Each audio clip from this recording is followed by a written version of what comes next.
Yo, what's going on, everybody? Man, it's your man Dre, aka Dre on Wheels, and welcome back to a new episode here of the 1130 podcast, Talk Pro Wrestling.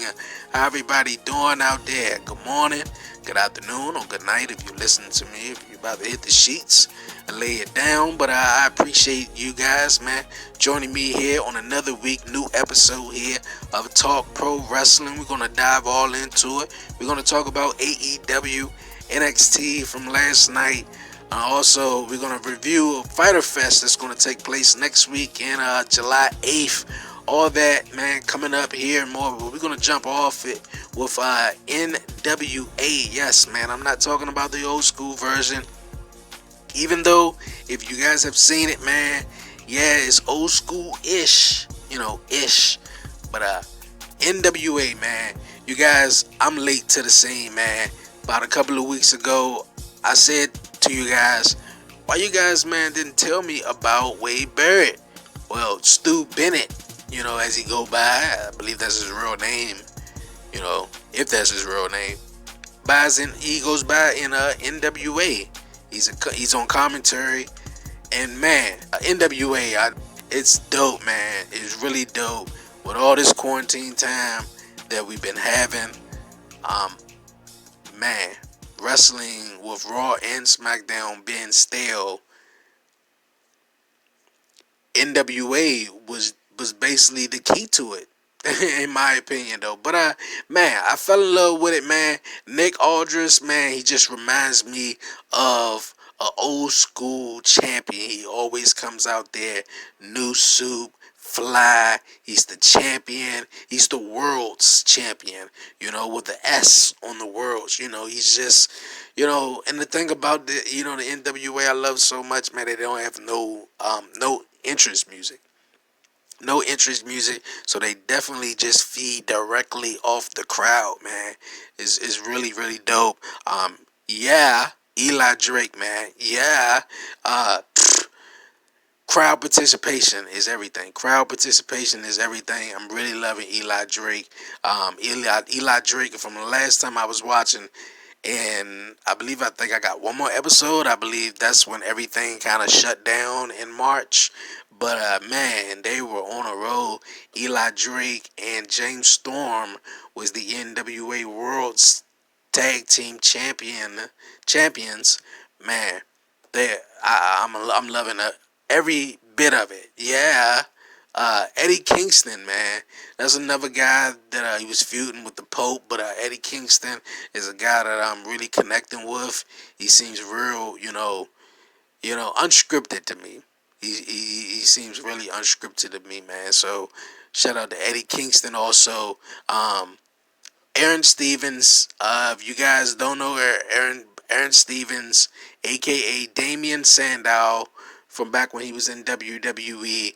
But man, is he killing it as the Nationals World Champion, and not only that, the third degree champion, man. Aaron Stevens, man, is doing his thing with the question mark. And this whole thing right here with him and the question mark is basically like when he was with the Miz and the Miz came out, the Miz got booed, but Damian Sandow got cheered. So in this, situation, you got Aaron Stevens with the question mark, karate. But man, from Melina to, like I said, Stu Bennett, aka Wade Barrett, man, AEW is really killing it. They got the Rock and Roll Express. Like, these guys are getting older. How long can they really do this, man? How long can they really do this? A new guy is actually debuted in AEW about, I think, a week ago. And he fought Cody for the TNT Championship. That was Ricky Starks. And I'm really enjoying what he's doing right there. So shout out to Ricky Starks. And also the outlandish Zicky Dice. Like, come on, you guys. If you guys ain't hip on to NWA, I don't know what you guys must be living under a rock, man.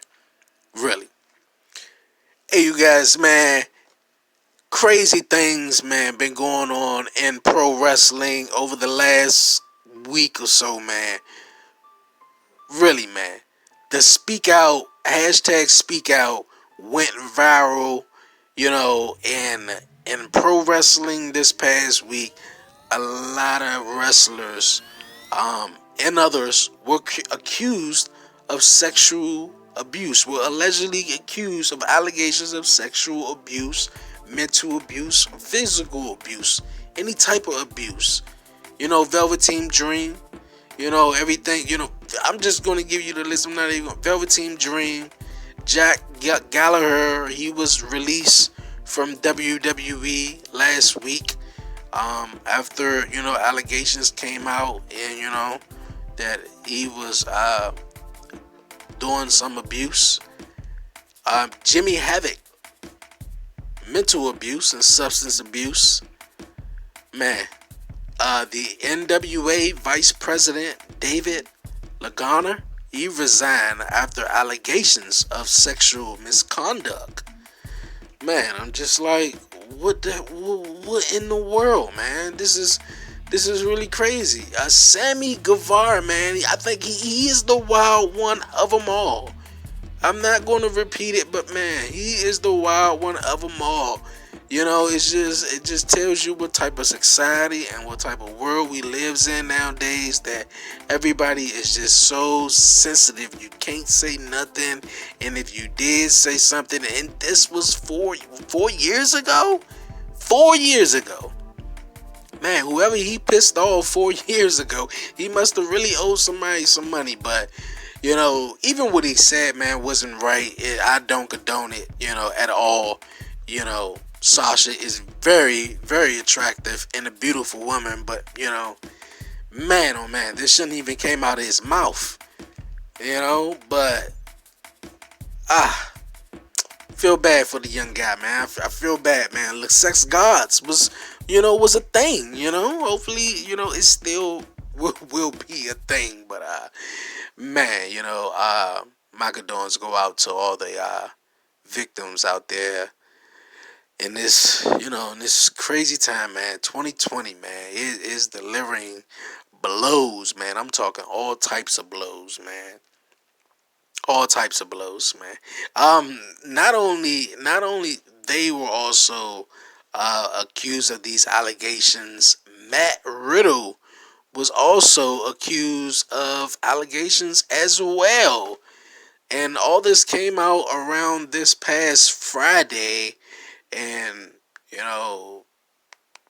we all know as wrestling friends, Friday night, it's Smackdown. And, we don't know what everybody, consequences were in this, especially WWE, besides Jack Gallagher getting released and Sammy Guevara being suspended from AEW. Everybody else seems to be under the radar right now, or basically denying the allegations. But like I was saying, Matt Riddle was another one of them that was on that list, man. It's just a crazy, crazy time we living in society, man. And then speaking of Matt Riddle, man, Smackdown started off, man. AJ Styles coming out, basically wanting Daniel Bryan to put the championship around his waist. He beat him. He had the match. He had the greatest wrestling match. Forget Randy and Edge. He had the greatest wrestling match with Daniel Bryan, and he captured his first Intercontinental Championship here in WWE. But Daniel, of course, saying, man, be a fighting champion. Of course, AJ Styles, man, saying, I defend this championship to whoever is qualifying to challenge for this championship, and whoever basically deserves it. So out comes a superstar who was making a Smackdown debut, and all these swirl of allegations going on that day were Matt Riddle. AJ Styles didn't want to put up the championship on the line, and I guess he was glad he didn't put up the championship. But Matt Riddle went over on AJ Styles and what a matchup that was to kick off SmackDown.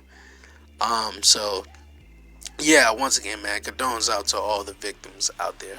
But yeah, SmackDown, man, this past Friday night, man, kicked off pretty interesting. Seeing Matt Riddle was coming soon. We didn't know when, but he showed up this past Friday night to go one on one with AJ Styles, and he won. We also had Jeff Hardy and Sheamus furthering the storyline. James, Jeff Hardy, basically, he's saying, man, I'm not through with Sheamus, and Sheamus, you got one up on me, but I'm a clean man, and I'm gonna get one over on you. Also, Shorty G wins over Mojo. Ah, okay, that was that. New Day defeated the Lucha Party. And also, backstage, in the backstage segment, we seen Dana Brooke, Lacey Evans, we seen Naomi, I think it was Tamina, all these women battling over who's going to be the number one contender over Bayley's championship. And rightfully so, I think it should be Naomi, man. When is her time going to come? When is her time going to come, man? So I think I really would love to see Naomi and Sasha. But also, Alexa was backstage with them also, looking for Nikki Cross. But Nikki Cross went down to the ringside, that I guess, call out Sasha and Bayley. But she got a match with Sasha. She lost. She lost. But congratulations to Nikki for trying, man. That all that matters, though. They had opportunity for trying. Titus O'Neil, man. This whole thing in 2020, man, back Black Wednesday, they released a whole lot of people, man. This is going crazy, man. I never seen a lot of these many superstars get recognition after, being released. Titus O'Neil was one. He's going to be a recipient to get the humanitarian award, I believe, at the ESPYs this coming Saturday. This coming Saturday, the Humanitarian Awards, I hope I said that right, Humanitarian Award at the ESPYs, man. Shout out to Titus O'Neil, man. Also, man, we seen, man, the Firefly Funhouse on SmackDown, and a very interesting Firefly Funhouse. My man Bray Wyatt just said, man, we gonna pull a switcheroo, and a switcheroo did he pull. We seen Bray Wyatt from 2000, let's say 16, 17, the old Bray Wyatt playing mind games on Bray Wyatt. He wants that Universal Championship back, and it seems like he's going to do whatever he have to do to get the Universal Championship back, even if that means playing mind games on Braun Strowman. Man, oh man, SmackDown is what it was, man. It was what it was. What you guys think? For real, I thought it was okay. I really enjoyed the whole switcheroo with Bray Wyatt. But, where the big dog at? I know everybody gonna hate me right there, but, where the big dog at, man? But, yeah. This past Sunday, a lot of people heard and saw the Undertaker's Chapter 5. The last ride, the Undertaker announced that, if that was it, man, he don't have no desire to come back into the ring. He's done. It's a wrap, man. It's over. He could ride off into the sunset. The match he had at WrestleMania this past April, he had with AJ Styles in a Boneyard match, and of course, nobody expected what they got, but nobody even knew what the hell a Boneyard match was. But if Undertaker said that's the way he's gonna ride off, man, it would be it. But in my opinion, man, before I said, I haven't even seen the episode yet, you guys, but I heard the news and I couldn't, resist to say something about it. And like Taker was saying throughout this five-part documentary series, it's just the right time. This could be a good way to ride off in the sunset, But I feel as though the Undertaker is going to come back. That 80,000 strong venue, if they can get WrestleMania to go on where it's supposed to go on next year in Los Angeles, that would be probably his last WrestleMania. Like I said, man, it was been a bunch of those. He could have wrapped it up and that would have been there. But I think he's gonna chill out. He's gonna rest for sure. But it's gonna be that last one. He got to do it in front of the fans, walk off and everything like that. But hey, man, we'll wait and see. They always say never, right? But never say never to Dolph Ziggler being back on Monday Night Raw, I guess, right? But yeah, man, we kicked off Monday Night Raw with the WWE Champion Drew McIntyre, and out comes Dolph Ziggler. He's interrupting the WWE Champion, and I'm saying to myself, man, okay, this must be one of those, well, you can cross brands 4 times a year, blah, blah, blah, blah, blah, crap. But out comes Dolph Ziggler, and he's stepping up to Drew, man. You owe me. I got you here. You're the WWE Champion. I want a shot. And Extreme Rules, I'm free, you free. Let's make this match, man. But yeah, but before we get there, AJ Styles was traded over to SmackDown for a pick of Raws.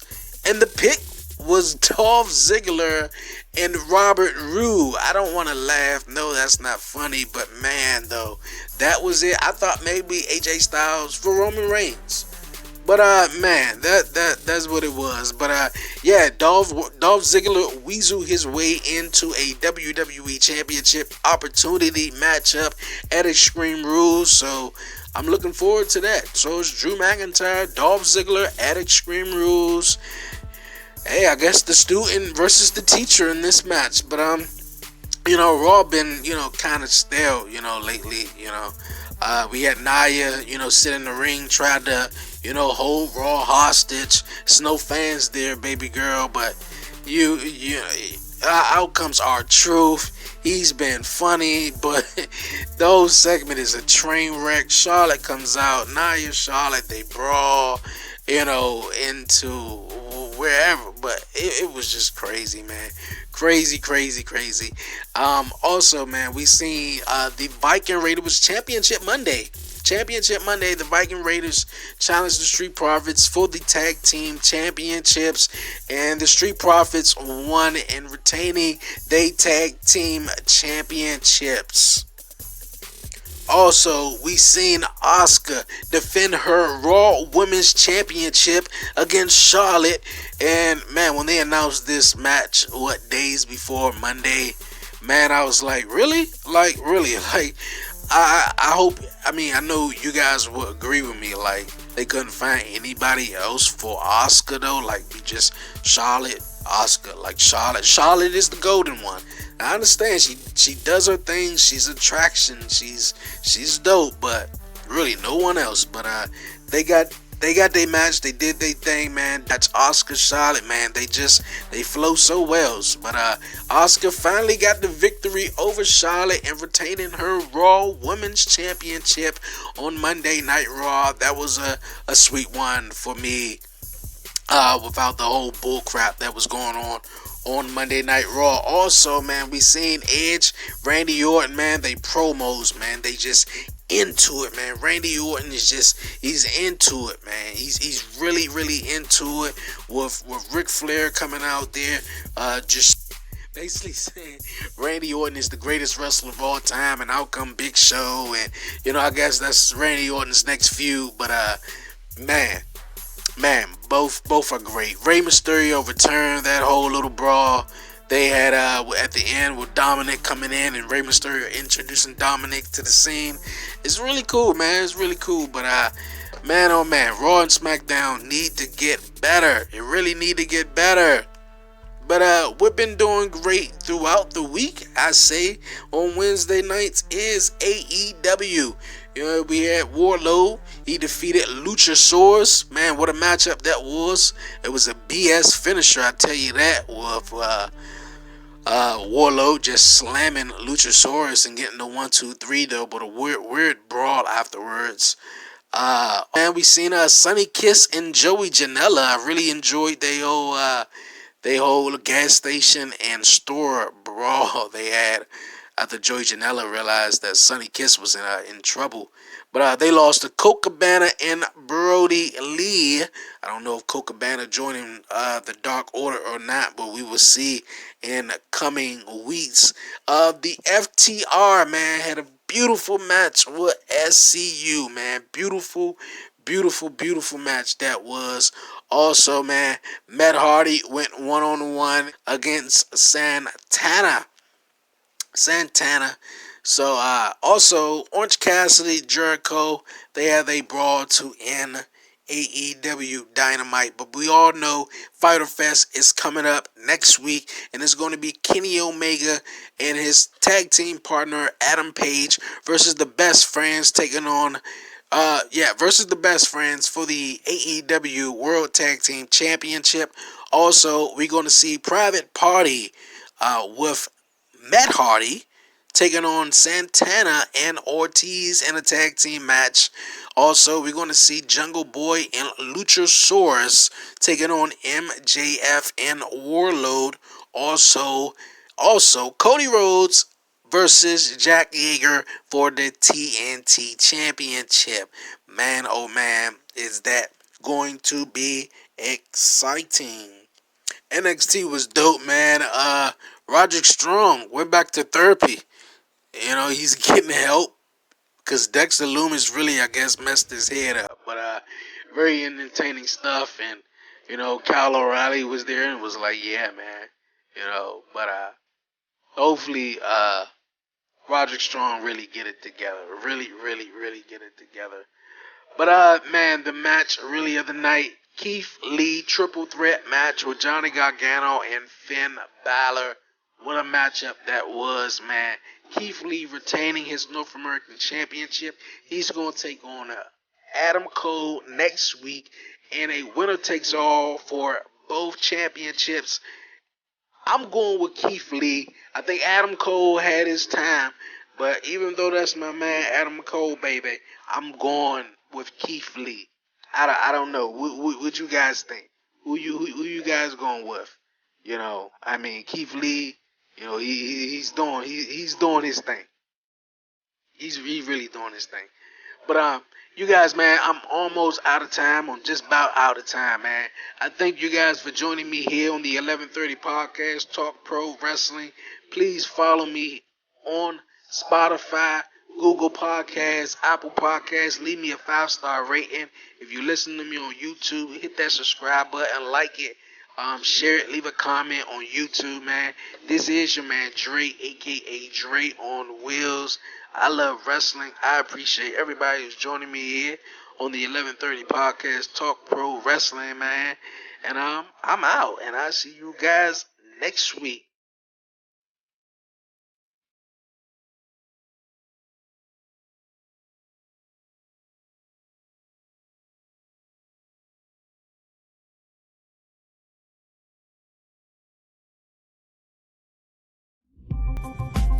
Welcome to the Wrestling Heroes and Insiders Podcast, aka The Whip Show.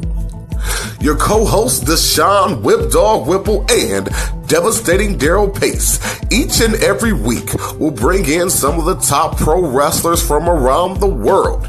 I'm talking WWE, WCW, Impact Wrestling, NWA, and more. So sit back, get your favorite drink, and listen to some great stories told by those amazing and sometimes crazy pro wrestling superstars.